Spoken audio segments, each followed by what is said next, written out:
Good evening, and welcome to Nox Historia. Tonight we travel to the world of Karakorum, capital of the Mongol Empire. Before we set out, let yourself arrive here first, in the room you are actually lying in. Settle into whatever shape you sleep in best. Let the pillow take the whole weight of your head, so your neck has nothing left to carry. Let your shoulders come down from wherever the day left them. Nothing tonight needs answering, nothing needs deciding. Take one slow breath in, and let it go without pushing it out. And another, a little softer than the one before. Now let the room go soft at its edges. The walls can stay exactly where they are.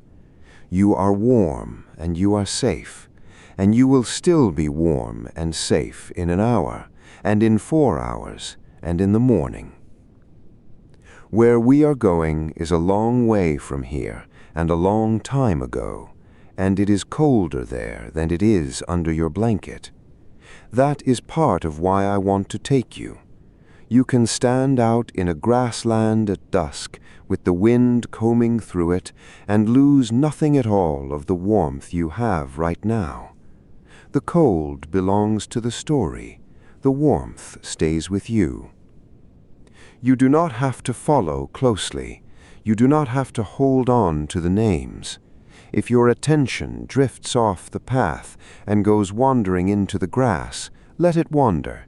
I will still be here, going on quietly, and you can find me anywhere along the way, or not at all.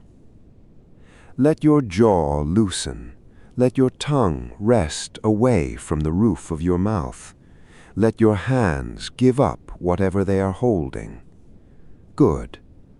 Now, east and east again, and further east than that. The year is 1254.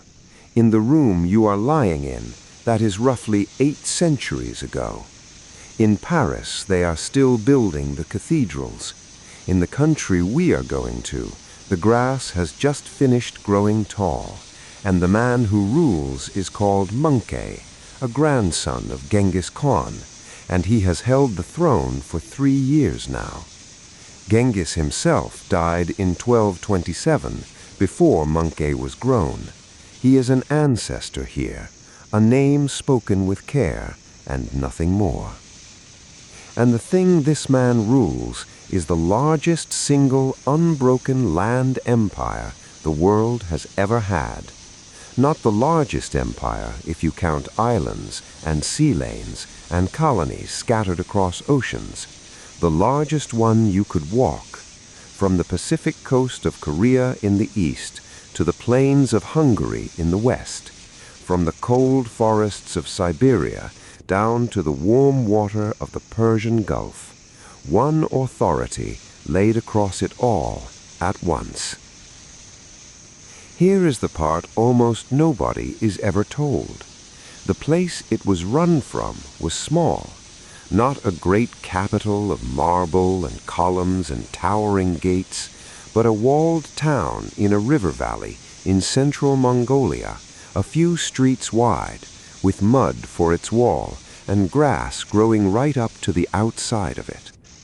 A European who traveled all the way here, who spent months inside it, wrote afterwards that apart from the Khan's own palace, the town was not as impressive as a village outside Paris. He named the village Saint-Denis.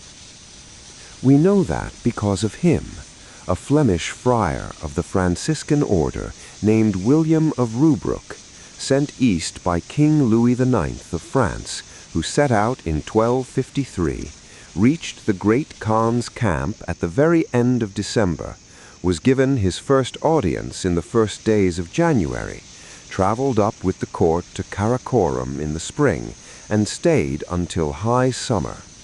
Then he went home and wrote it all down for his king in a long, plain, honest report we call the itinerarium.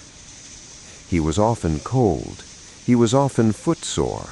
He was not easily impressed, which is exactly what makes him worth trusting. And he noticed the small things, what people ate, what the street smelled like, who lived in the house next door. Almost everything you and I will see tonight, he saw first, and he wrote it down so that it would not be lost. You do not need to remember any of this. If you happen to fall asleep, that is exactly what this is for. So, come up over the last rise with me, and let us look down into the valley while there is still light in it. The country here is open, not empty, but open, the way the sea is open. Grass runs away from your feet in every direction in long, shallow folds, gold going grey now as the sun drops, and where the wind crosses it, you can watch the color change and move like something breathing under a blanket. To your left, low hills. Behind them, further off, the blue backs of the Hungary mountains, holding the last of the light along their ridges. Ahead of you and below, running north through the middle of it all, the Orkhon. You cannot hear the river from here. You can only see where it is by the darker green that follows it and by the willows. This is the Orkhon Valley, and people have been putting the center of things here for a long time. Water that does not fail, pasture deep enough to hold big herds through a summer, mountains at your back to break the worst of the weather. Whoever holds this valley can feed horses, and on this side of the world, for 1,000 years, horses were the whole argument. Look down the slope of it while the light lasts. Sheep and goats in loose grey drifts being brought in without much urging. Further out, horses in the way horses are kept here, not in fields, but in herds, moving where the grass is. A few dark cattle, somewhere off in the haze camels. 5 animals, and between them they make almost everything a household in this country needs. The milk, the meat, the wool, the felt, the leather, the ropes, the fuel for the fire, and the means of going anywhere at all. So the valley remembers. Half a day's ride down the grass from where we stand, there are ruins, the walls of an older capital built by the Uyghurs, lived in and abandoned close to 5 centuries before the town we are walking towards existed at all. There are carved stones standing about in the grass here, too, older than the Mongols, with writing on them in a script nobody in this valley reads anymore. People pass them and go round them and think nothing much about them, the way you might walk past a monument on your own street. Karakorum itself is new. Genghis marked this ground as a base for himself around 1220. It was his son Ogedei who turned it into a walled town from about 1235, which means that on the evening we are standing here, the walls ahead of us are younger than a good many of the people living inside them. Some of the older ones can remember when there was nothing down there but grass and tents and the river. Come down off the rise. The road takes us in. It is not a paved road. It is a wide, worn track, or rather several tracks running side by side, braided together where somebody found firmer ground, and it has been ground into the turf with hooves and wheels and feet until the grass has given up on it. Walking on it is easy. The dust it lifts is fine and pale, and hangs about knee-high in the still air of the evening. And there is traffic on it even now. Ahead of you, an ox cart moves at the pace oxen have always moved at, loaded with sacks that sag against each other. Grain, probably, millet. Almost nothing that fills a bowl in this town was grown within sight of it, so the road has to bring it, and the road does. A little further along, 3 camels walk in a line, the 2-humped kind, wearing their coats in ragged patches, their heads swinging with each step, roped nose to tail. Whatever they are carrying is wrapped in cloth and bound tight, and has come a distance you would not care to walk. Nobody hurries. Nobody shouts. There is a low murmur of talk in more than one language, and the creak of wood taking weight, and the soft, irregular knock of hooves on packed earth.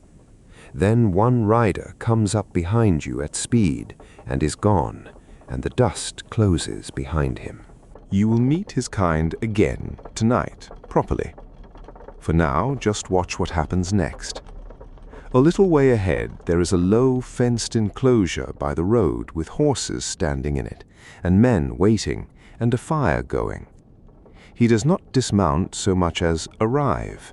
Somebody takes the reins from his hand. Somebody else is already leading a fresh horse out, saddled, standing quiet. He drinks something and says a few words, and he is up again and moving. And the whole business has taken about as long as it takes you to read this sentence. The horse he came in on stands with its head low and its sides going, and a boy walks it slowly in a circle in the last of the light.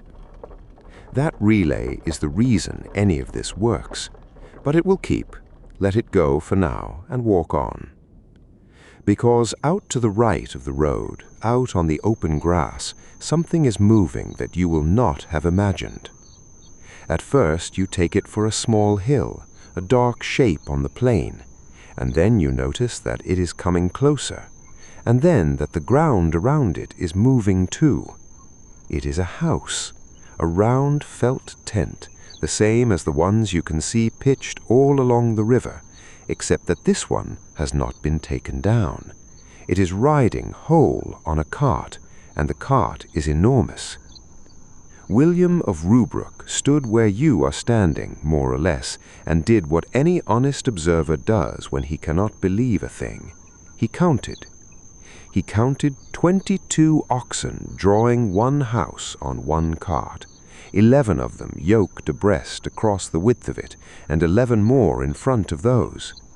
He wrote that the axle of the cart was as big as the mast of a ship, and he saw a man standing in the doorway of the house, up on the cart, driving. Let that arrive slowly. A dwelling with a family's things inside it, a bed and a chest, and a hearth gone cold for the journey, moving across the grassland at the speed of an ox, with a man in the doorway holding the reins, the way you might stand in your own front door and look out at the weather. There is more than one. They come in a train, spread out so their dust does not blind the ones behind, and the sound they make is nothing like a road. It is a deep, slow groan of timber, and the breath of a great many animals, and the small, dry sound of 100 hooves finding their way through the grass. From half a mile off, you feel it in the ground more than you hear it. Think for a moment about what that tells you. A people who could take a house down in a morning and raise it again by evening had decided for certain journeys that they would rather not take it down at all. So they built the wheels bigger. It's the same instinct that put those relay stations along the road, and the same instinct that made this whole enormous thing hold together. Whatever needs to move, make it move well. They will stop soon, before full dark. They always stop before full dark, and the drivers unyoke, and the oxen are let out onto the grass, and the doorway of the house on the cart faces the way it is meant to face, and someone inside lights a fire. And now, ahead of you, the town. Look for it low. That is the trick of seeing Karakorum for the first time, and the reason so many travelers were disappointed. Your eye keeps going up, looking for towers, and there are none to find. The wall is an earth wall, long and level, and the color of the ground it came out of, and in this light you might take a stretch of it for a natural bank if the corners were not so straight. It sits in the valley rather than standing over it. The grass comes right up to its foot on the outside, and on the inside the roofs begin, low and close together. What tells you it is a city is the smoke. Every hearth in every house and every tent inside that wall has been lit for the evening meal, and the air this evening is still, so the smoke goes straight up. Dozens of thin grey columns, then hundreds, rising together and only bending far overhead where they smear out flat and catch the last of the sun and turn the colour of weak tea. You can smell it from here, dung fires and juniper and mutton fat, and under it the smell of animals and cut grass and dust settling. There are 4 gates, one to each quarter of the wind, and outside each of them the ground has been beaten bare by whatever gathers there. Off one side, horse lines, and a great many horses standing in the way horses stand at the end of a day, hips slack, heads down, tails moving without much conviction. Off another, carts drawn up in rows with their shafts tipped to the ground. Somewhere in there, a dog is barking twice and then thinking better of it. The gates are still open. That is what I want you to notice. The light is nearly gone, and the guards are leaning rather than standing, and people are still walking in and out through the gateway in ones and twos, with the unhurried air of people going a short distance to somewhere they know. A woman carrying a covered pot, 2 men with an empty handcart between them, going home light. A boy running, then remembering that there is no need to run, and slowing to a walk. The murmur of the place reaches you now, all of it together and none of it distinct. Voices, a camel complaining somewhere, the particular soft busyness of a small town closing itself down for the night. Stand here for one more moment, on the road, just outside, in the blue part of the evening. Behind you, the grass, the carts, the river you still cannot hear. Ahead of you, a few streets of mud and timber and felt, from which the largest land empire in the history of the world is governed. Then let us go in. The gate is lower than you expected. You have been watching it come nearer for the last half-mile, a dark notch in a long, low line, and now that you are standing underneath it, you can see exactly what it is made of. Earth, rammed mud the color of the valley it was dug out of, packed and faced and squared off, with timber only where timber was needed, and none anywhere for show. No great towers, nothing carved. Whatever you had pictured when you heard the words capital of the Mongol Empire, this is quieter than that, and lower and browner, and it is not trying to impress you at all. So go in. There is no ceremony to it.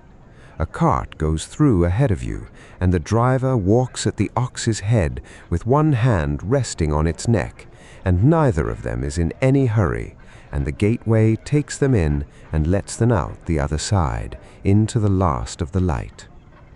4 gates, that is the whole plan of the place, and the friar who came in this way in this same year wrote it down as plainly as a shopping list. A wall of mud, 4 gates, and at each gate its own trade. Grain arrives at the eastern gate, millet mostly, and less of it than you would imagine. Sheep and goats change hands at the west, oxen and carts at the south, horses at the north. Stand at any one of them long enough, and you learn what the largest land empire the world has ever held together actually needs delivered to its door. Bread, meat, wheels, and something to ride. Feel how small it is as you walk in. You could cross this town on foot before a bowl of tea went cold. There are streets rather than avenues, and roofs that sit low and close, and smoke going up from 100 hearths in thin grey lines because the evening is still, and the air has that particular clarity that comes to high grassland when the sun has gone. Somewhere off to your right, a dog is being spoken to. Somewhere ahead, a door. And here is the thing to hold as you walk, gently, without needing to remember it. From this modest brown town in this valley, orders go out that are obeyed from the coast of Korea to the plains of Hungary. The power is real, the town is small. Both of those are true at once, and by the end of tonight you will understand why. The market street begins almost at once, and you know you are in it before you see a single stall, because the smell reaches you first. This is the Saracen quarter, the Muslim quarter in the friar's word for it, and it is where the buying and selling of the town lives. Merchants keep their houses here, envoys and their households lodge nearby, because the Khan's camp is usually somewhere close by out on the grass, and where the court is, ambassadors follow, and where ambassadors go, a great many people arrive wanting things. It is the busiest ground in Karakorum, and it is, right now, closing for the night, which is the best hour to walk through it. Cloth is coming down off the frames first, because cloth takes the longest. Somebody is folding a length of something soft and pale over one forearm, the way you fold a sheet, chin holding the top edge. Bolts go back into their wrappings. A man rolls a mat and stands it in a corner. The spice sellers are tipping the last of the day's open dishes back into their jars. Cinnamon bark, cumin, dried things you cannot name from here, pepper that has come further than you have, and the scent of all of it lifts as it is moved and hangs in the cooling air a moment before it settles. There is a small brass balance being packed away on your left. Watch that for a second, because weights matter enormously in a town like this. Every one of these transactions is a bargain struck between strangers who may speak 4 different mother tongues, and what makes it possible is not friendship, it is a set of weights that both of them agree on, and a rate of exchange, and an authority somewhere behind it that would rather things ran smoothly. Trade is not romantic, it is arithmetic, done politely in the open, by people keeping an eye on one another. The food stalls stay open longest, they always do.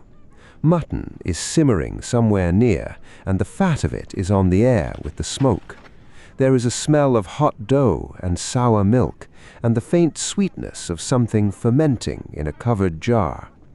2 men are eating standing up and talking with their mouths full, and one of them is laughing at the other, and you will never know why. Their voices go on behind you as you walk. A boy carries a stack of shallow bowls with the concentration of somebody who has been told exactly once what happens if he drops them. Let the murmur fall away behind you. It thins as you go, the way a market always does at the edges, until you are walking past shuttered fronts and the sound is just a warm blur somewhere back over your shoulder. Now the street changes character, and you can feel it underfoot before you can say why. This is the quarter of the Kythaeans, the Chinese, and where the last street was merchants, this one is makers. Almost everyone who lives along here works with their hands. The lanes are narrower and straighter. The buildings sit close, and each one seems to have a workroom at the front and a life going on behind it, and the light from the doorways is the low orange of oil lamps rather than the flare of anything being fired. The day's work is finished. What is happening now is the quiet end of it. Look in as you pass. There is no rule against looking. In the first doorway, a man is winding thread onto a spindle, turning it with 2 fingers, unhurried, watching the wind of it rather than his hands. Next door, someone has a strip of leather across their knee and is drawing a needle through it and pulling the stitch snug. That soft, double sound of thread through hide and then thread going taut, over and over, the most restful noise in any city on earth. Further along, a woman is laying small tools down in a row on a cloth, setting each one in its place in order so that tomorrow begins tidily. She blows across the top of the lamp glass and the light steadies.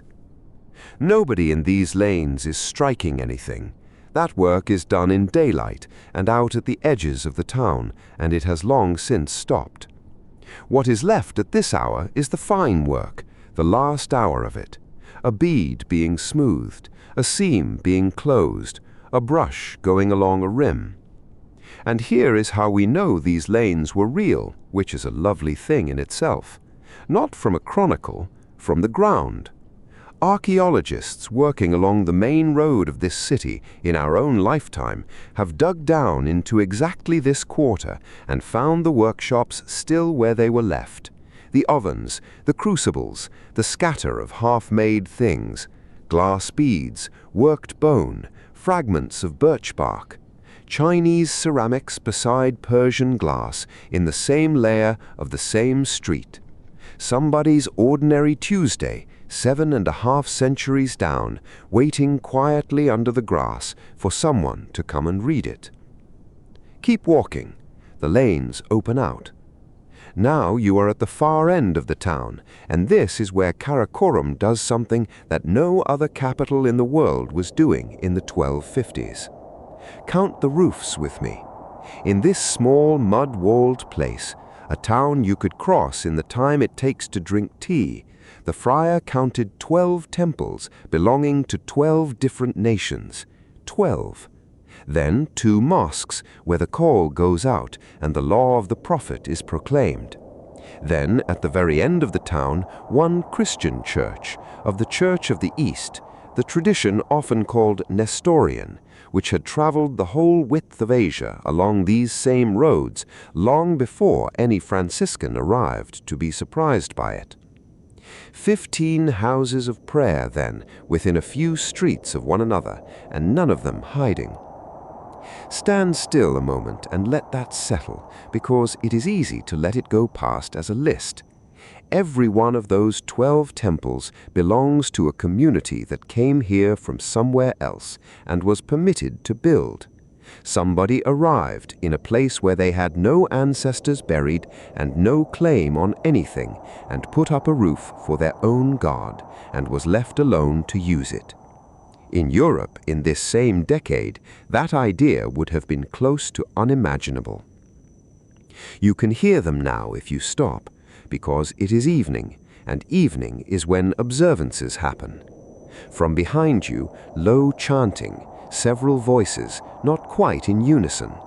From somewhere left, a single voice raised in a different language altogether, unhurried, patient with its long lines. From the church at the end, something slower and older still. None of it is loud, none of it is competing. The sounds simply overlap the way weather overlaps, and in a minute or two they will stop, and people will go in to their suppers. The Khan's court runs on the same principle, and it is not sentiment, it is policy, and it is written down. Rulers here take the view that the different faiths of the empire are all worth having on their side, and none worth making an enemy of. It is worldly and practical and enormously ahead of its time, and it is the reason you are hearing 4 religions from one street corner in a grassland valley in Mongolia. Turn back into the town now. There is a doorway I want you to look through. The room inside is small and warm and lit by 2 lamps, and there are people in it eating.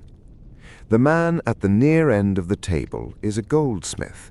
His name is Guillaume Boucher, and he was born in Paris, and he came east a very long road years ago, not by his own choosing, which is a thing worth saying once and then setting down.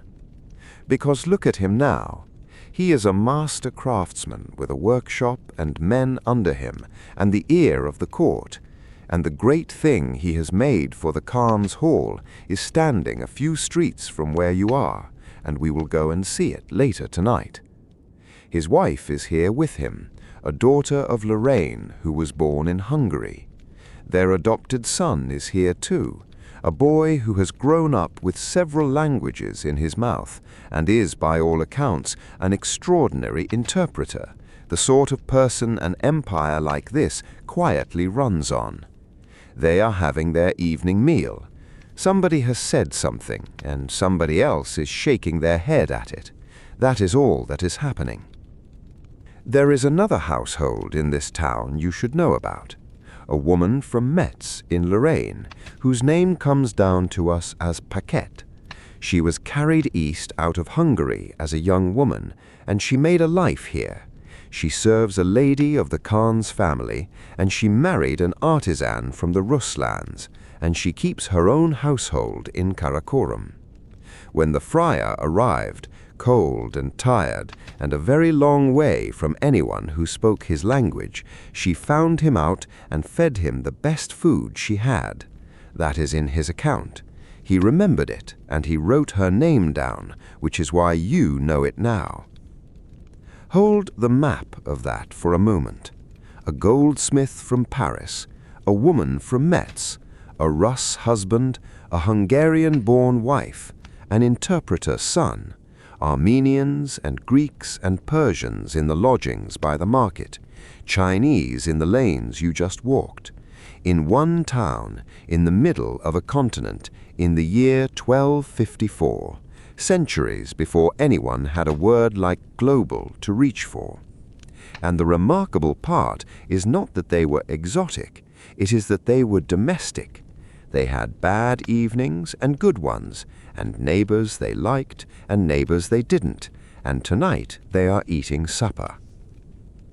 One more room before the town goes to sleep, and it is my favorite in Karakorum. The door is on a courtyard, and the light coming out of it is very steady. Inside, 4 or 5 men are working at low desks with lamps set close, and there is almost no sound in there at all, only the small, dry travel of a brush on paper, and now and then a page being turned over, and somebody breathing out. They are writing top to bottom. Watch the hand come down the sheet in a single unbroken stem with the letters hanging off it, like a line dropped from a roof, and then the next column beginning to the right of the last.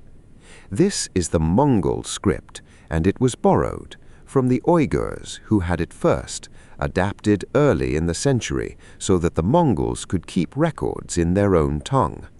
The tradition remembers a captured Uyghur scribe named Tata Tonga bringing that knowledge into Mongol service. The friar noticed the same thing you are noticing, that the Mongols took the Uyghurs' letters and that the best scribes in the empire were still the people they took them from. What is being written here tonight is mostly dull, and the dullness is the point. Decrees, grants, letters to be carried west, instructions that must arrive worded exactly as they left, because a spoken message can be misheard, and an empire this wide cannot afford to be misheard. A man at the end desk is reading a line back under his breath twice before he lets it stand. And somewhere in these same decades, in this same script, someone set down the story the Mongols told themselves, the book we call The Secret History of the Mongols, not a foreigner's account, their own, the family quarrels, the hard early years, the names of people who would otherwise have vanished completely. It is the earliest surviving work of Mongolian literature, and it exists because of rooms exactly like this one, and men exactly this tired, working late by a lamp with their sleeves pushed back. A finished letter is folded and sealed and handed to someone at the door, who tucks it inside his coat without a word and goes out into the dark towards the horse lines. Follow him with your eyes as far as the corner. That letter is about to go a very long way, very fast, and how it does that is the strangest and best-kept secret of this entire empire. The lane narrows here, and the smell of the air changes with it. Ink and lamp smoke behind you. Ahead, wool, damp wool and the fat in it, and under that the softer sweetness of oiled leather.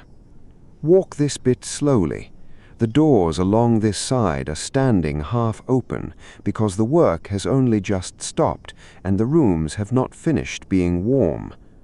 Look into this one. A low room, a paved floor, and running underneath that floor, a channel that carries the heat of the stove out beneath the sleeping platform against the wall. That is not a guess. When archaeologists opened this quarter of the town, the flues were still there in the ground, laid the way a household in northern China would lay them, here in a grassland valley in the 13th century. Somebody carried that idea 2,000 miles and then lay down on it and slept. There is a sheet of felt on trestles by the door, and if you put your hand flat on it, you will feel that it is still faintly damp. Felt is not woven. There is no loom in this room, and there never was. Wool is spread out in layers, wetted and then rolled and pressed and rolled again, worked and worked until the fibers take hold of one another and refuse to let go. And what was a heap of fleece is a single warm skin you could pitch against a winter. It is the most useful thing anyone on this steppe makes. Everything you have walked past tonight that keeps a family alive out on the grass began as an afternoon like the one that just ended here. Next along, a leather bench, a strap half softened, an owl set point down in a block, waxed thread wound back onto its spool by someone who liked things tidy, and past that, at the end, the silversmith. His lamp is the lowest in the lane, and it is the last one burning. He has finished. The little crucible sits at the cold edge of the hearth, with its rim gone grey. His files are laid out in a row from largest to smallest, the way a man arranges tools when he is tired and does not want to think in the morning. The hammer is lying on its side with its head down, and it will not be lifted again tonight. There is a small balance beside it, the pans hanging perfectly still, a string of glass beads, a folded scrap of birch bark. We know these benches were real because of what came out of the ground here.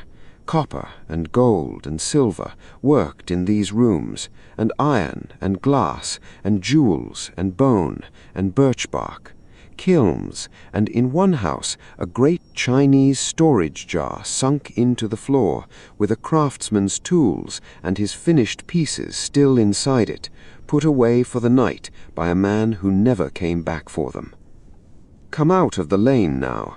The buildings give up before the wall does, and there is a stretch of open ground where the town simply becomes no town, and the grass takes over again in the dark. Horses here. A good many of them, standing loose-hipped and half asleep, one hind foot tipped up, tails moving now and then at nothing. A rider came in a while ago, off the road from the east. He is sitting on his heels by a fire, with a bowl in both hands, and he is not going anywhere else tonight. But the letter he carried is already gone. Somebody else took it, on a fresh horse, before that first horse had cooled. This is the yam. In Mongolian, the ortö. It is the reason all of this works, and it is the part of the Mongol Empire that almost nobody has heard of. Picture the roads out of this valley, and then keep picturing them, east across the Gobi toward the Chinese cities, west into Persia, north into the forests, on and on until the ground stops being anything you can imagine from here.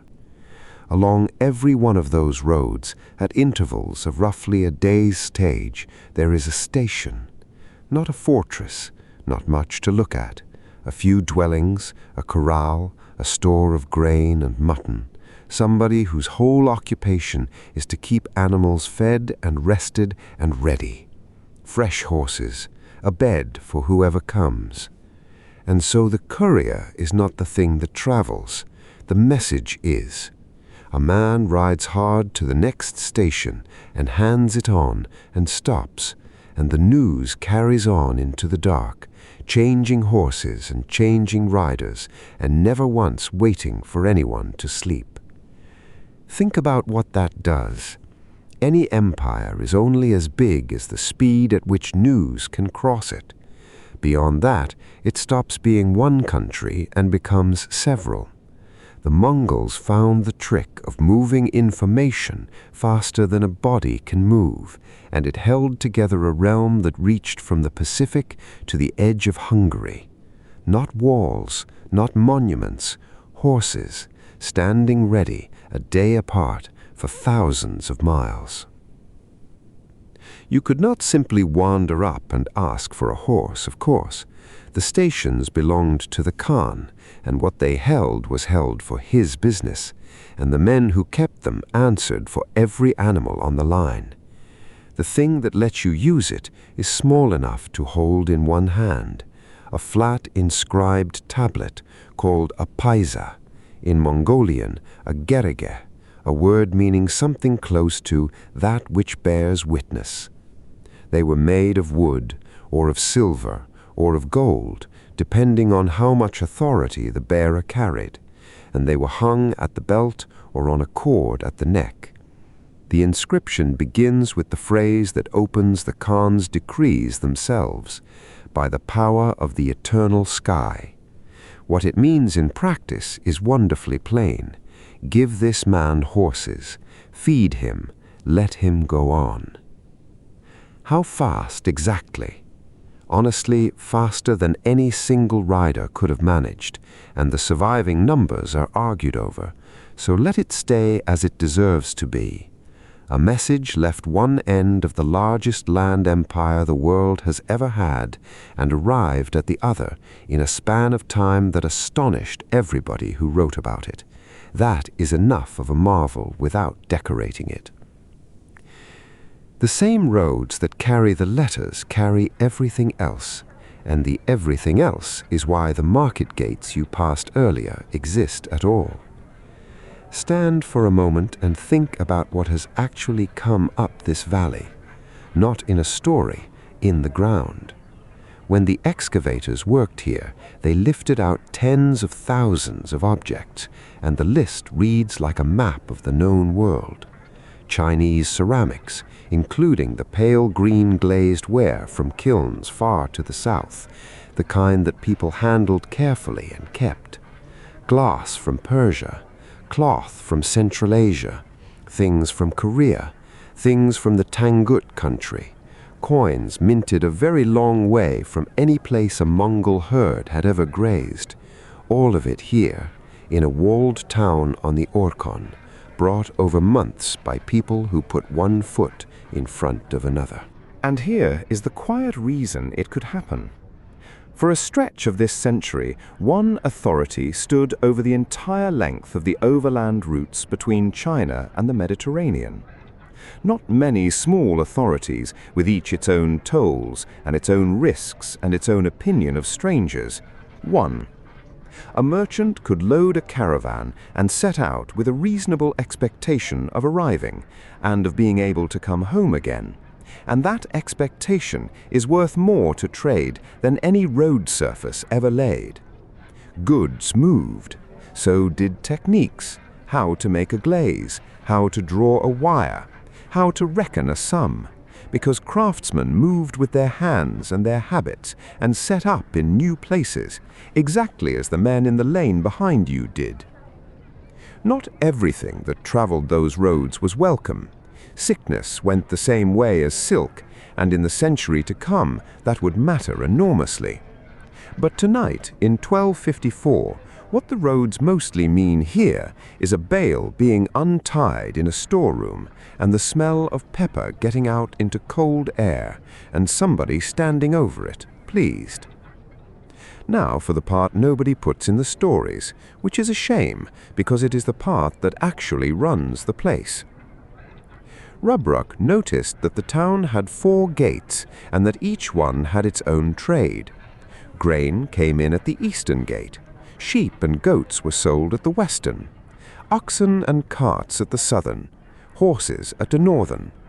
and he added a small dry note about the grain, that it was not brought there very often. Sit with that a second, because it explains everything about this valley. This is a capital in a country of herders.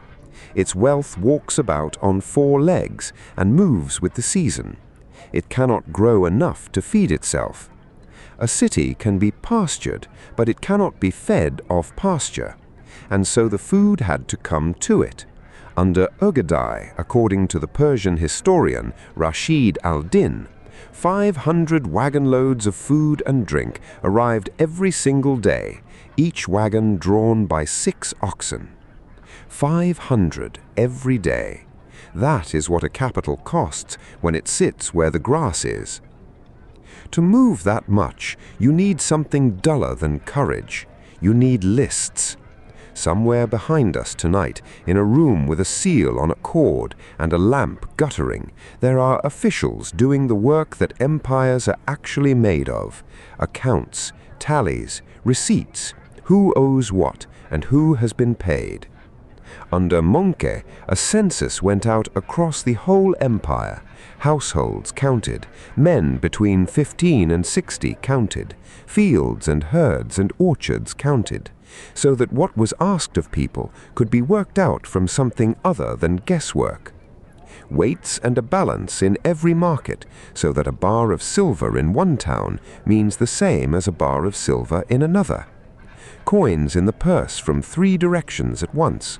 A script borrowed from the Uyghurs and written down the page, doing the humble labor of recording a decision so it still exists next spring. None of it is thrilling. All of it is the difference between a raid and a state. Which brings us gently to the thing most people carry about the Mongols without ever having chosen to. They are remembered as destroyers. That memory did not come from nowhere, and it is not our business tonight to argue it away. The empire was built by force, and some of the people whose evenings we have shared in these streets did not choose to come here. That is honestly said, and we can leave it there. But it is only half of what the record holds, and the other half is standing all around you in the dark. A written script taken up and used for decrees and letters and accounts. Judges and law set down rather than merely felt. A census, standardized weights, coin, a relay system running to the far ends of the earth, so that a governor 2 months' travel away could be told something and be expected to answer for it. Roads made safe enough that a Flemish friar, with no army, no money to speak of, and no particular gift for diplomacy, could walk from Flanders to the middle of Mongolia and be given horses and a bowl of milk at the far end of it. And this, in this small town, within a few streets of one another, 12 temples of different nations, 2 mosques, and a Christian church. The men of religion, Buddhist, Muslim, Christian, were released from taxes by decree. In the year we are standing in, the Khan will sit and have the faiths of his court set out their cases in front of him, in turn, politely, and listen. Neither half cancels the other. Hold both. The truer picture is not a gentler one, only a larger one, and the larger one has a clerk in it, and a balance, and a man asleep at a relay station with his boots off. Listen now, because the hour has turned, and the sound of the town has changed. From the quarter where the merchants live, a voice has gone up, unhurried, calling the faithful to the last prayer of the day, and it carries a long way over flat roofs in cold air. From one of the temples further off, a low murmur of many voices together, so even and so quiet it could be mistaken for wind if you did not know. At the far end of the town, in the church, a handful of people are singing something in Syriac, which is a language older than any of the walls here. And in a yard 3 doors from where you are standing, a woman comes out with a bowl and flicks a little milk up toward the sky and a little toward the fire and goes back in.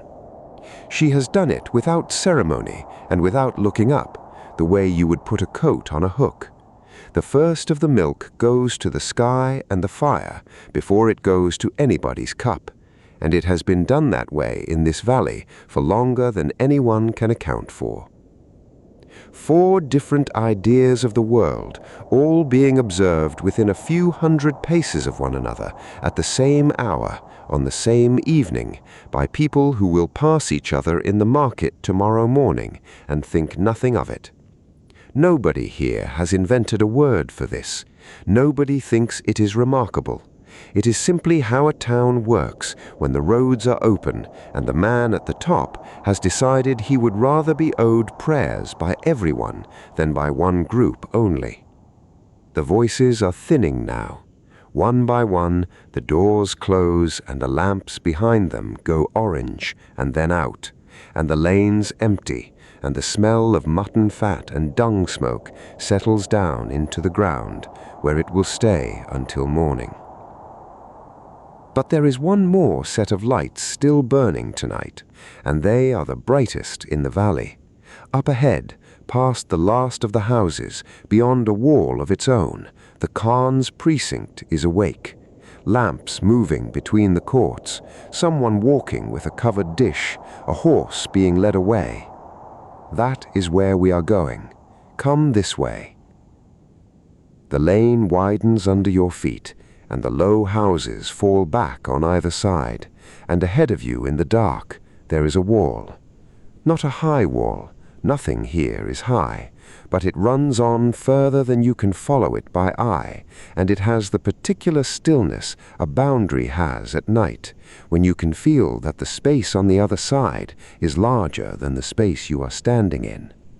A gate is open. 2 men sit just inside it, out of the drift of the wind, a lamp set on the ground between them and their hands around bowls. They watch you come without much curiosity. A stranger walking up in the evening stopped being interesting in this town a long while ago. Go through. The ground inside is swept and hard, and the air changes as you cross it. Less wood smoke, more cold grass, a thread of horse from somewhere off to the left. This is the Khan's precinct.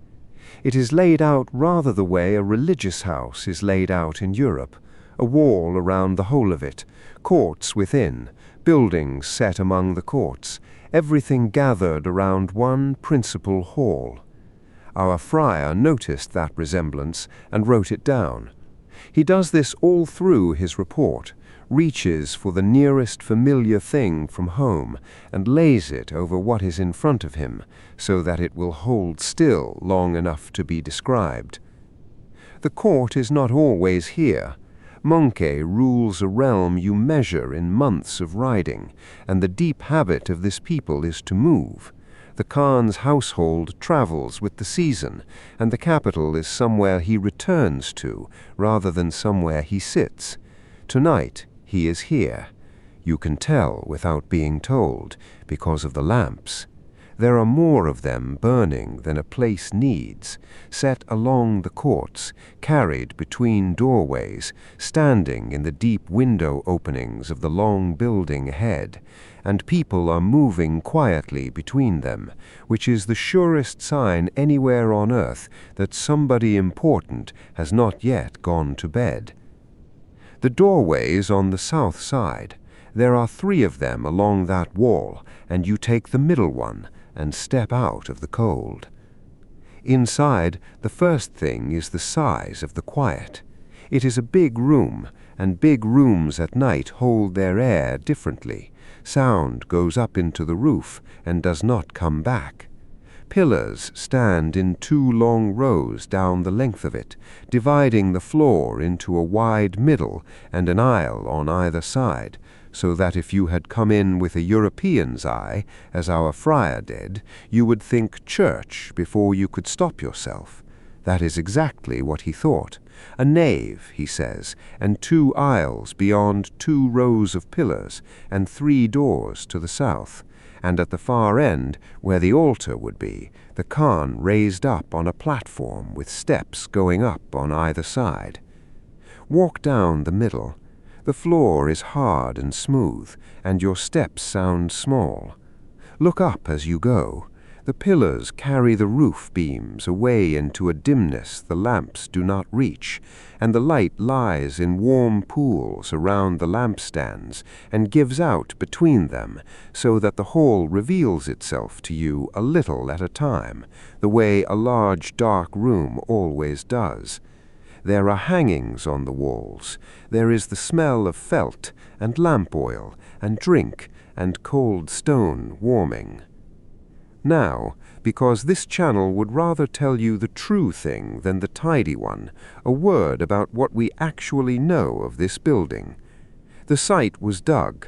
A Russian-led expedition worked here in the late 1940s, and a long Mongolian-German project has been at it since around the turn of this century, and out of the ground came the footprint of an enormous pillared hall, its granite column bases still sitting in their rows. For most of the 20th century, everyone was sure this is Ögedei's palace, the hall the Chinese sources call by a name meaning something like the Palace of Myriad Peace. Then the excavators looked harder. They found fragments of Buddhist sculpture and small votive offerings by the many, and a floor plan that arranges itself around a center in the manner of a mandala rather than a throne room. And the argument since has been that the Great Hall is a Buddhist temple of the 13th and 14th centuries, and that Ögedei's palace is somewhere else in the precinct, or under it, or gone. Not everyone agrees, and the case is still being made in both directions. I like that. A city can be dug up and mapped and photographed, and still decline to tell you which of its buildings was the important one. So stand in the middle of the hall tonight, and let it be both, the room the friar described, and a room we are still arguing about 7.5 centuries later, with the evidence in our hands. Turn back toward the doorway you came in by. There is something standing just inside it. It is a tree, and it is made of silver. Take a moment with this, because it is the strangest object in the Mongol Empire, and it is standing 4 paces from a felt door curtain on a grassland in central Mongolia. Silver branches, silver leaves, silver fruit hanging among them, catching the lamps and letting them go. At the roots, 4 silver lions crouch, and each lion has a pipe cut through it, and from the mouths of the lions white mare's milk runs out. Up through the hollow of the trunk go 4 more conduits, and at the top they turn and bend back down toward the floor, and around each one a gilded serpent is twined, its tail wound about the branch. 4 pipes, 4 drinks. From one runs grape wine, carried here across a very great distance in skins and jars. From the second, the clarified mare's milk the friar writes down as Karakosmos. From the third, bal, a drink made with honey. From the fourth, an ale made from rice out of the east. Beneath each mouth, a silver basin stands ready to catch its own drink, and no other. And the cupbearers step forward, and the hall has its drink. A machine, a signal, a store, a staff. Somebody thought all of that through, on paper or in his head, in a workshop on the Mongolian steppe, and then made it out of metal.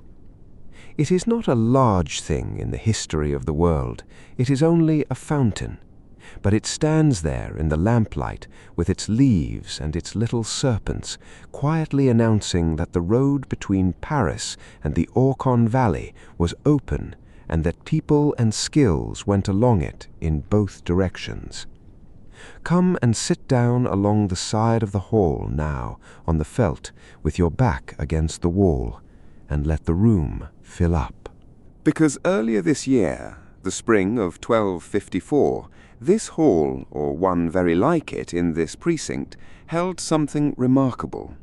Möngke Khan called the faiths of his court together and had them make their case in front of him.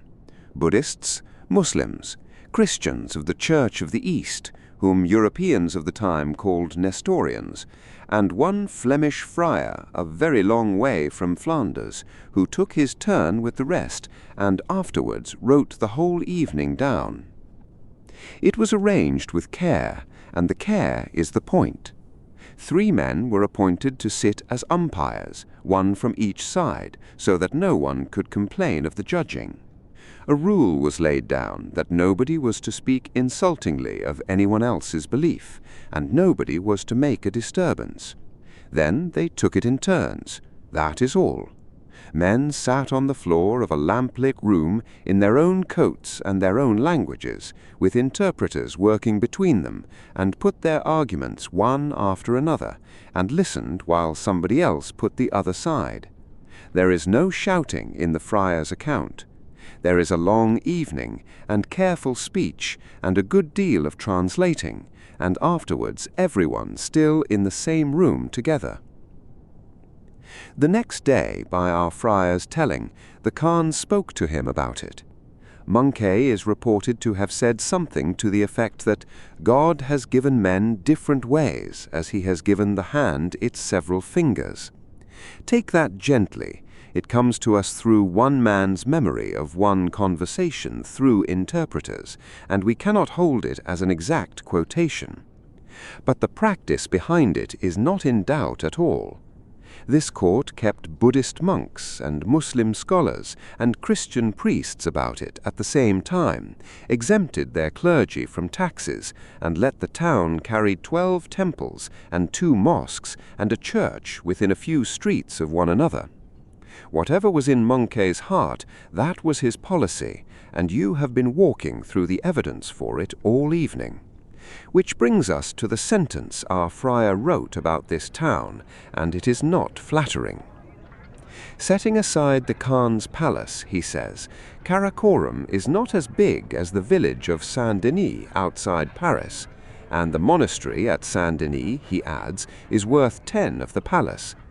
He had come across the whole width of Asia.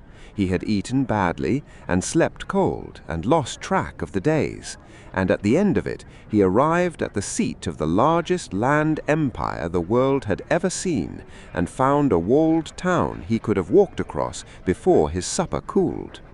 Sit with his disappointment and then turn it over, because underneath it is the truest thing in this episode.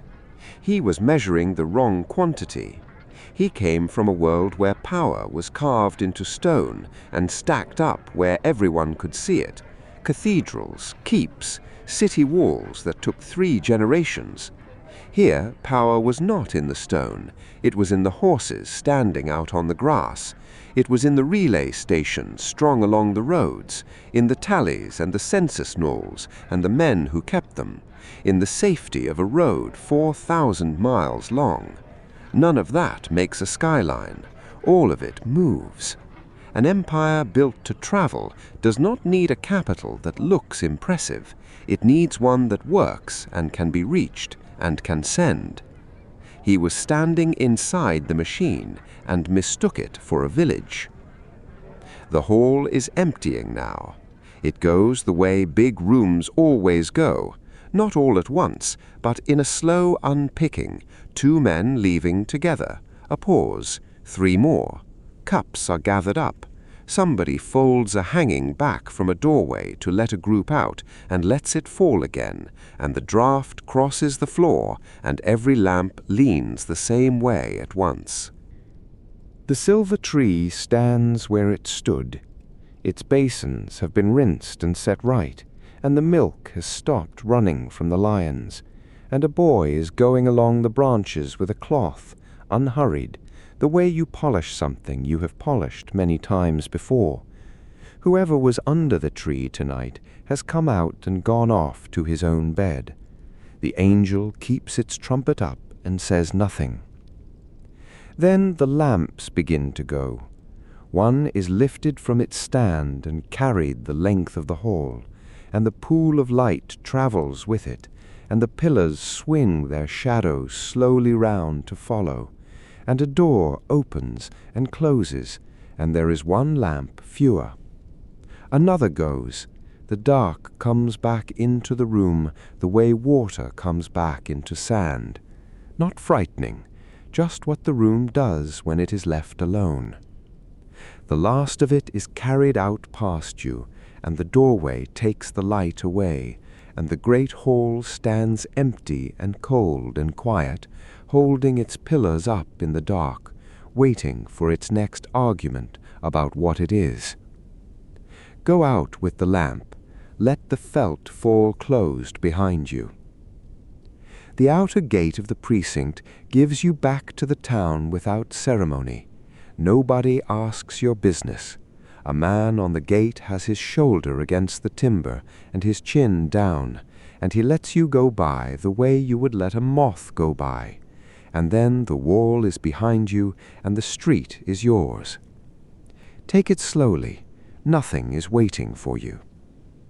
The lanes out here are narrow and beaten hard, and the day's dust has gone out of the air, and the cool that settles into this valley after sundown has begun to settle.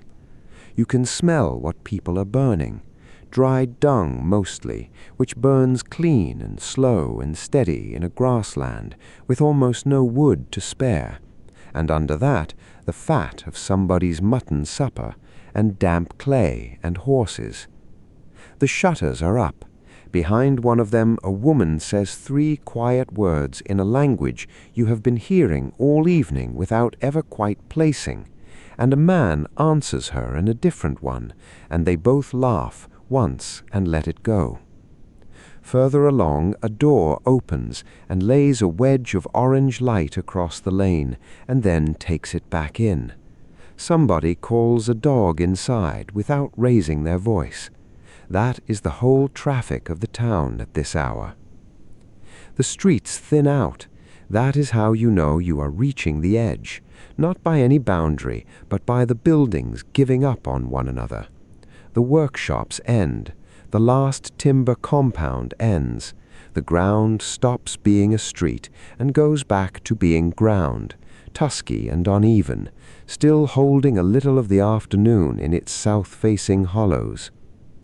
And there they are, out on the grass beyond the last of the walls, in ones and twos and loose clusters, round houses of white felt, low and pale in the dark, each with the faint warmth of its fire showing at the crown, like a lamp left burning under a cloth. 20 paces from the nearest of them, a horse shifts its weight and blows out through its nose. Walk toward that one. Its door faces south, away from you, as every one of these doors does.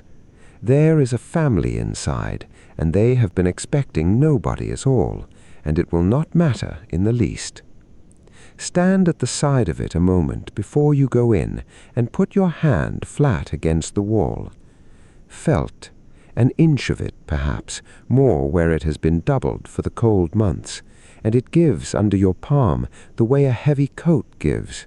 That is sheep's wool, laid out, wetted, beaten, rolled and rolled again behind a horse until the fibers have caught hold of one another and become a single cloth with no thread anywhere in it, no weaving, no loom, wool talked into cloth with patience.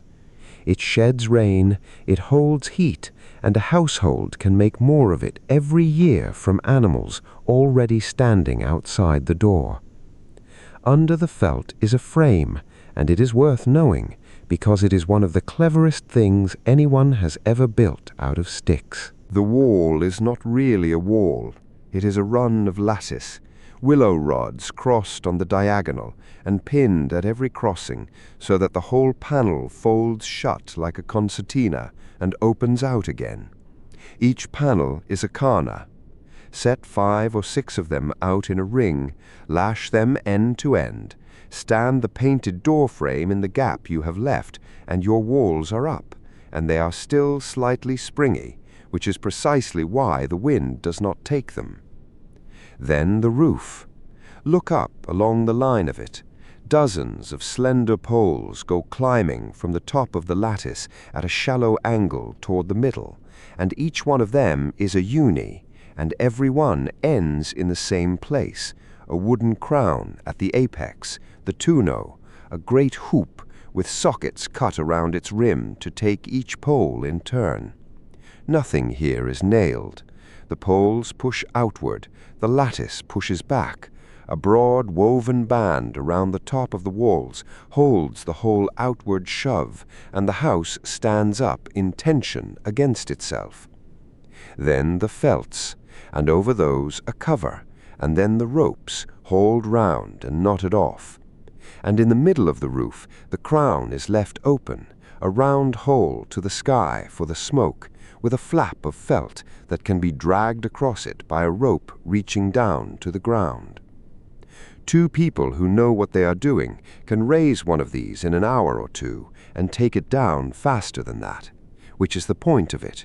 When the grass here is finished, the house folds into bundles, goes onto a cart, travels a day, and stands again by evening somewhere else, laid out exactly as it was before. A family carries its own home with it and rebuilds it identically, season after season, all their lives. Now, duck your head under the lintel. Everyone ducks. The door is made low on purpose, and step over the threshold rather than onto it. That much is old courtesy here, and old enough that visiting friars wrote it down and warned each other about it. Warmth. That is the first thing, and it arrives all at once the way warmth does when you have been walking in the dark. The air inside is soft and slightly smoky, and smells of wool, of milk, of ash, of leather, of animals and people who have been living close together very companionably for a long time. In the middle of the floor there is a fire, not a big one, a low bed of coals in an iron holder, banked down for the evening, with a pot standing over it, and the smoke going up in a slow, unhurried column and out through the open crown overhead. All the light in the room comes from that, and from one small lamp. Everything is amber and brown, and the color of old butter, and the felt walls give the light back gently, instead of throwing it about. The inside has an order to it, and the order is the same in every one of these houses across 1,000 miles of grass, which means you would always know where to sit. The door is south. Opposite it, the far side, the north, is the honored place, and that is where the head of the household has his low bed, and the family's few treasured things are kept.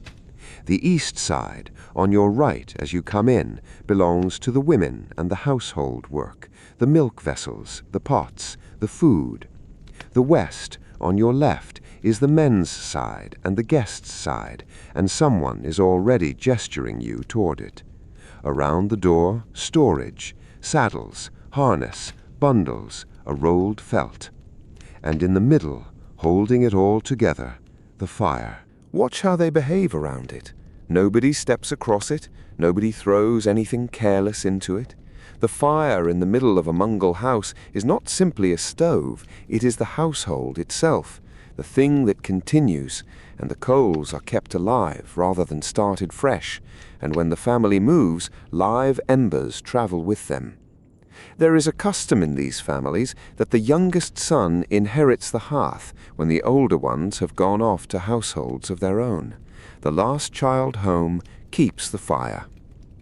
You will find that respect written into every account of these people that has come down to us. Not solemnity, just care, the way you might handle something that belongs to everyone.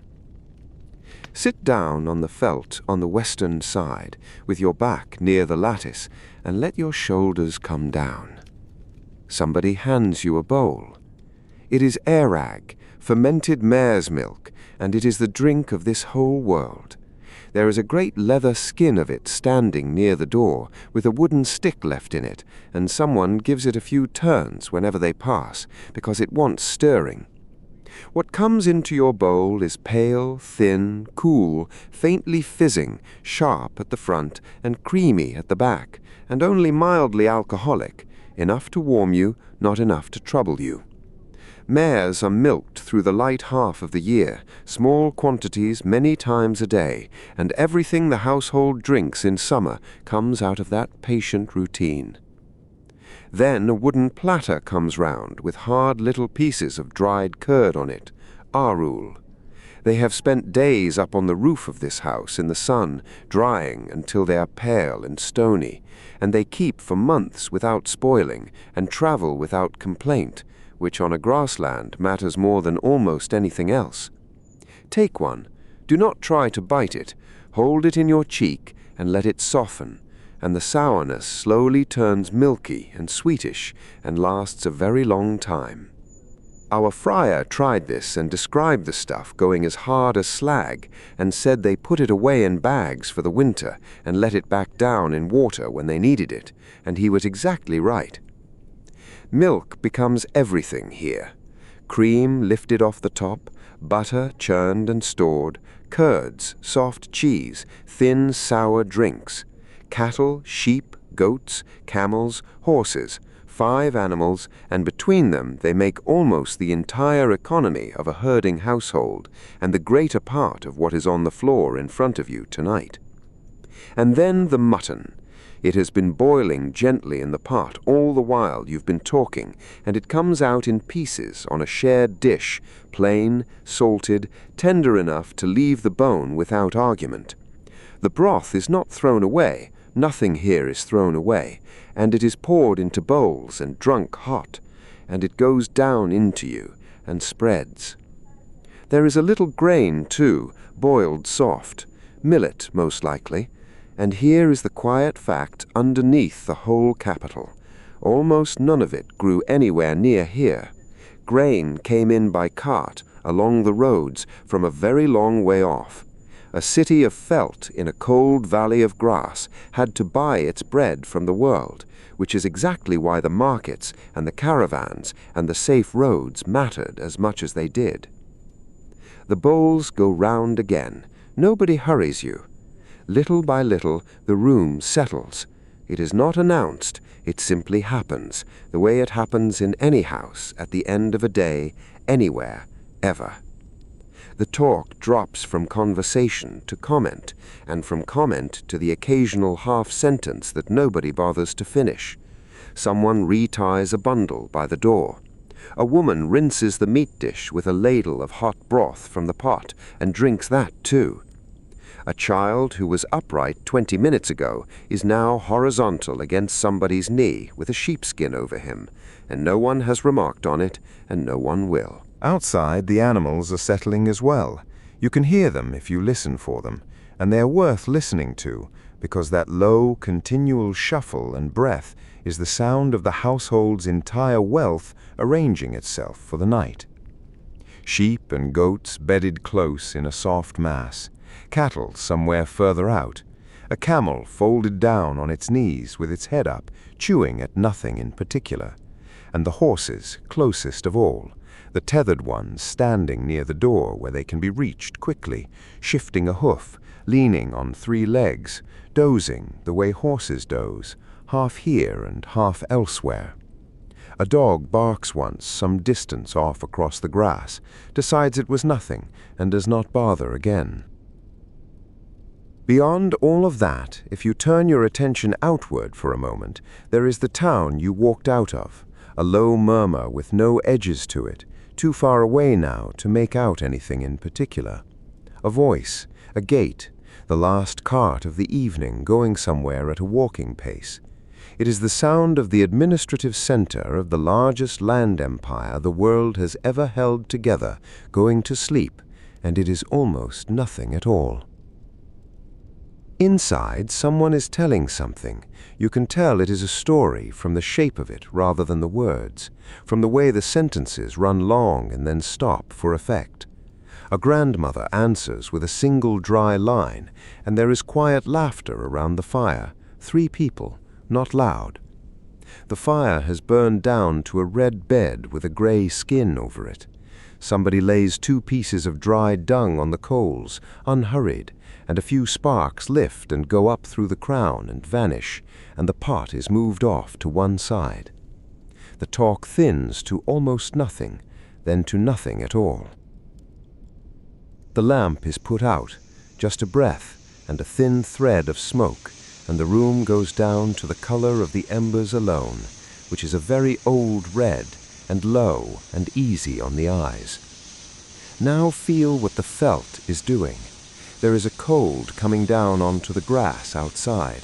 It always does out here, even in the warm months, once the sun has been gone a while. And that inch of beaten wool is standing between you and all of it.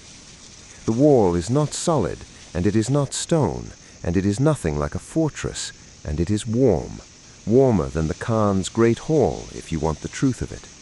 The heat of the fire, the heat of the animals close by, the heat of 6 or 7 sleeping people, all of it held in a round room by a skin of wool that a family made themselves from their own sheep, and can roll up and carry away in the morning.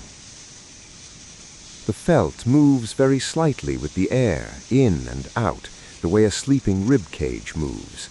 Somewhere above you, the crown is still open a hand's width, and a little of the night comes down through it, cool and clean and smelling of grass, and one star is sitting in that gap, perfectly still, waiting.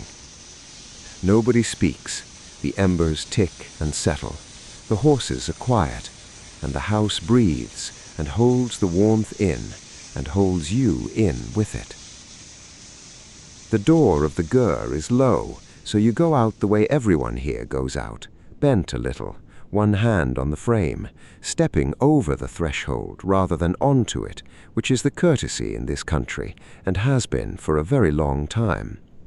Behind you the felt closes again, soft as a held breath, and the small warmth you are sitting in stays where it belongs, inside, with the sleeping family and the banked ash of the hearth. And then you straighten up, and the night takes the whole top of your head. Stand still a moment. Let your eyes go. There is nothing to hurry towards out here. The grass begins about 2 paces from the door and simply keeps going, downhill and then flat and away. And the wind that comes across it is not a rough wind tonight, only a slow one, moving through the stems with a sound like somebody turning pages in another room. Your face is cool. The rest of you is still carrying the fire.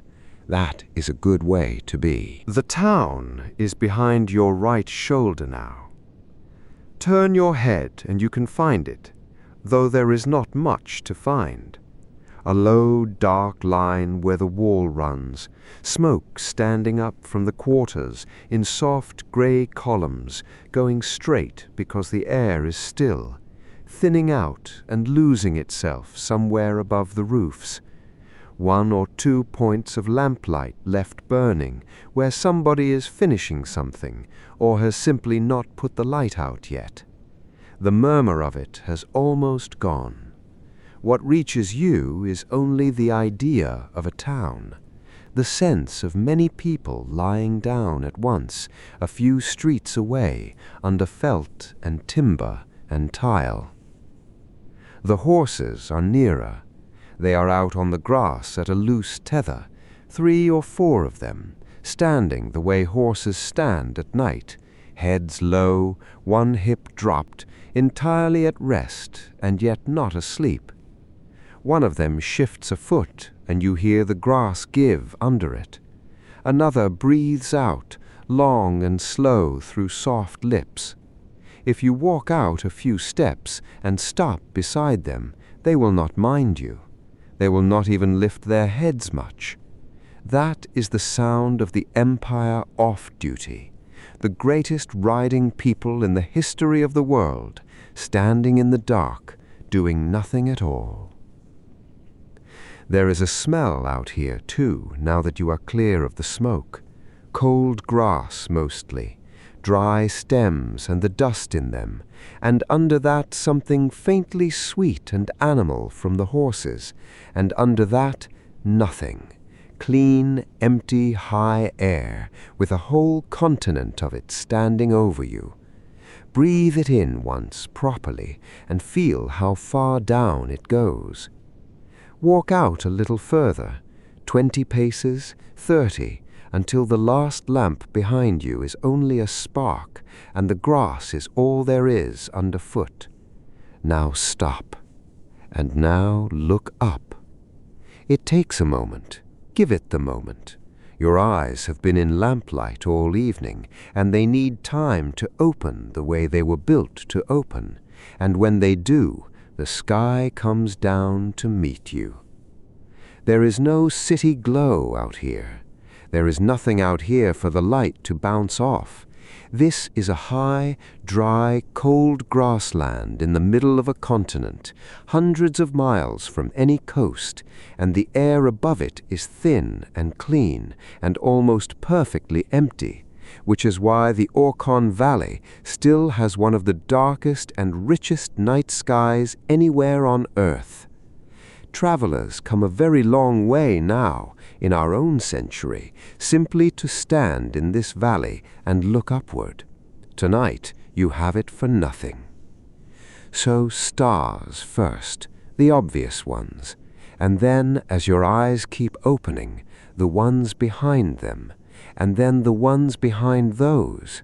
It stops being a scattering, it becomes a texture, depth, layered back and back, some of it near and hard and white, some of it soft and far and faintly colored, and between the bright ones a grain of fainter light so fine that you cannot quite decide whether you are seeing it or imagining it. Keep looking, it is really there. And overhead, from one horizon and across the whole roof of the world to the other, the Milky Way is standing up over the valley like a river of pale smoke that somebody left running. You can see its darker channels. You can see where it thickens and where it thins, and where a long, ragged shadow divides it. It is not a decoration up there. It is a structure. It has weight and shape, and it is bright enough tonight to lay the faintest silver on the grass around your boots, and to put a soft edge on the back of the nearest horse, and to show you your own hands if you hold them out. And it has been doing this the whole time. That is the thing worth sitting with for a second. All evening, while you were walking the market lanes, and standing in the hall, and eating in somebody's tent, this was going on over the roof, turning slowly, entirely unbothered, exactly as it had the night before, and would the night after. Nobody in that town would have found it remarkable. It was simply what was up there when you went outside. And it is the one part of the whole night that has not changed by so much as a hand's breadth in the 770 years between them and you. The same stars, very nearly the same positions. If you go out tonight, wherever you are looking at what they looked at. The cold is arriving now, gently, the way it always does out here once the ground has given up the day. Feel it on your cheeks and nowhere else. Your coat is good, the felt did its work, and you have the whole evening still packed in around your ribs. This is exactly the right amount of cold, the amount that makes you glad of a warm body and a warm bed, and makes the sky look sharper, and makes you want to stand out here for one more minute before you go in. The people who live under this sky have a name for it. Tengri, the eternal blue sky, the great sky over everything, and the earth lying beneath it.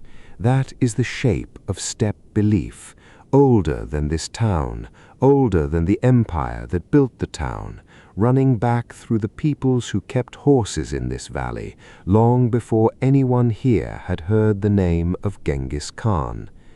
It is not something you would find written down in a book of doctrine and argued line by line. It is nearer than that and quieter. It is what you look up into. And you can feel, standing out here, why belief on the steppe took this shape rather than another. There is no wall. There is no ceiling. In a valley of stone and forest, the sky is a lid you glimpse in pieces, but out here it is the largest thing there is by an enormous margin, and everything else, the town, the herds, the wall, the Khan's hall with its pillars and its silver tree, everything else sits under it like something set down on a table. The sky was here first, it will be here after. That thought is not frightening out here, it is oddly restful. So we will do nothing with it except notice it. No ceremony, no words to say, nothing you are meant to feel. The households of this valley kept their own observances, and they were theirs, and the honest thing, the thing our friar would have done standing here with his cold feet and his notebook, is simply to be respectful and look. Under the same sky, at the same hour, in the same town, there were people this evening praying in Persian and in Syriac and in Chinese and in Mongolian, and above them all, indifferent and immense and beautiful, this. Stand under it a while longer. Nobody is waiting for you. The horses have not moved. The grass keeps turning its pages. And now, while you are looking up, let the night widen out a little further, past this evening, past this valley, forward. Because this town does not stay the capital of the world for very long. The man asleep somewhere behind that wall, Möngke, rules until the end of the decade, and it is his younger brother, Kublai, who moves the center of everything. Kublai takes the weight of Mongol government south and east into China in the 1260s, to a city he builds and rebuilds and enlarges on the northern plain called Khanbailik, Dadu, the great capital. You know it. You have almost certainly seen photographs of it. It is Beijing. And that is really all it takes. No single dramatic moment, no gate slamming. The court goes where the Khan goes, and the officials follow the court, and the merchants follow the officials, and the couriers of the relay begin to ride a different set of roads towards a different set of gates. A capital is not a thing made of walls, it is a habit. The habit everyone has of sending things towards one place. And once that habit points somewhere else, the walls are just walls. So Karakorum quietly stops being the capital and becomes a town, still lived in, still working, still a market in a valley that people have wanted for 1,000 years, but smaller in the world's mind each decade, and further from where the decisions are made. And in the centuries that follow, the grass comes back over a good deal of it, and the walls come down and are carried off, and the workshops fill with earth, and the valley does what valleys do to towns when nobody is arguing for them anymore. Gently, slowly, without anybody noticing on any particular morning that this was the day it ended. Which brings us to the part of the night I like best, because a surprising amount of it is still there, and you could go and put your hand on it. Start with the monastery. In 1585, 300 years or so after the evening you have been walking through, a great Buddhist monastery called Zu was founded here, near the old capital, with its wall of white stupas standing out on the grass. And it was built, in part, from Karakorum's own stone, carried up out of the ruins and set into new walls. The old capital did not vanish. It stood back up inside a monastery, quietly, wearing different work. Zu is still there. You can walk into it. Then there are the tortoises. Somewhere in the grass around the site, huge granite turtles sit where they have always sat, carved beasts, longer than a man, patient and broad-backed, and worn smooth in places by weather and by hands. They were bases. Each one carried an inscribed stone pillar upright on its back, and the pillars are gone, but the tortoises stayed, because a tortoise of solid granite is a very difficult thing to move and a very easy thing to leave alone. Grass grows up around their feet. Sheep pass them. They have been sitting out in the open air in that valley through every single thing that has happened since. And then there is the digging, which is how we know that all of this evening was real. In the late 1940s, a Russian-led expedition under S.V. Kiselyev excavated here and came away certain that he had found the floor of the Great Hall itself. Later scholars were not so sure. A long-running Mongolian and German project has worked the site since around the turn of the 2000s, and their reading of that vast pillared building is different, and the argument is not entirely settled, and that is honest and rather wonderful. What is not in doubt is what came out of the ground everywhere else: workshops, kilns, melted metal and glass and bone, evidence of copper and gold and silver and iron being worked in one place, coins from China and from Central Asia lying in the same soil. Nobody wrote that down for us.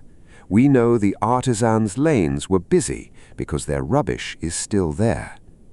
The whole valley is a UNESCO World Heritage landscape now. The grass, the river, the monastery, the mounds where the wall was, and the modern town of Orkhon sitting quietly beside all of it, getting on with its own century. Children walk to school past the edge of the largest empire the world ever had.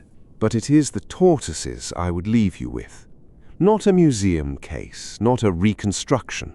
A stone animal sitting out in the open grass under this exact sky in weather, with nothing between you and it. And if you went there tomorrow, you could walk across the field and put your palm flat on its back and feel the grain of the granite warm from the afternoon. Somebody carved that while the town behind it was awake, while the markets were open and the lamps were lit and the silver tree stood in the hall. It has been out there ever since, waiting in no hurry whatsoever. So let it go now, all of it. The road in at dusk, the gates, the bazaars closing, and the artisans' lamps going down one lane at a time. The 12 houses of faith within a few streets of one another. The goldsmith from Paris and his ridiculous, marvelous silver tree, and the woman from Lorraine who was kind to a cold friar. The relay riders out on the dark roads with their tablets of office. The felt and the fire and the milk and the family lying down. They were all alive on an evening like this one, in a small walled town in a grassy valley at the center of the largest land empire the world has ever known, and they slept as you perhaps are sleeping now. The same dark, the same enormous sky, the same quiet. There is nothing left to do tonight, nothing to carry, nothing to decide, nothing that will not keep until the morning. So let go of the last of it, whatever you are still holding. Let your breathing go long and slow. Let the grass and the horses and the far-off smoke go soft, and then go dim, and then go. Sleep well, and when you are ready to travel again, Nox Historia will be waiting. Good night.